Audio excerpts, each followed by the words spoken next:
அங்கே மிகச்சிறந்த தலைவன் ஆண்டான். லீ குவான் யூ என்ற ஆகச்சிறந்த தலைவன் அந்த நாட்டை செதுக்கினான். ஒரு சிற்பி போல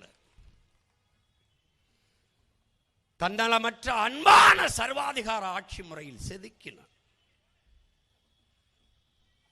ஊழல் லஞ்சம்ங்கிற சொல்லே கிடையாது. எல்லாவற்றையும் பார்க்கிறீர்கள், படிக்கிறீர்கள்.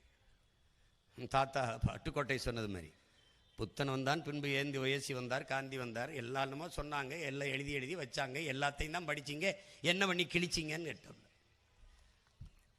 அந்நிய முதலீட்டை ஈர்க்கிறதுக்கு அமெரிக்கா போகிறது, ஆஸ்திரேலியா போகிறது, பிரான்ஸு போகிறது, சிங்கப்பூர் போகிறது, மலேசியா போகிறது, எல்லாத்தையும் பார்க்குறது.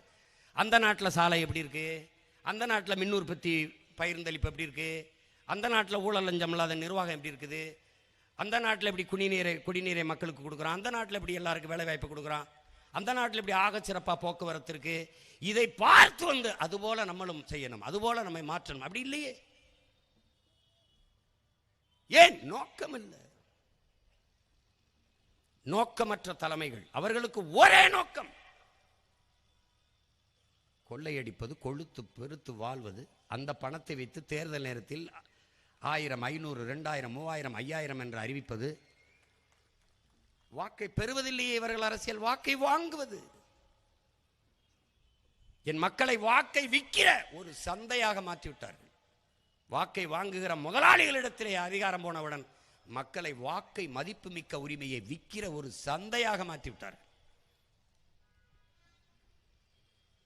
அறிவு சமூகம் சிந்திக்க வேண்டாமா? வாக்குக்கு காசு கொடுக்கிற அந்த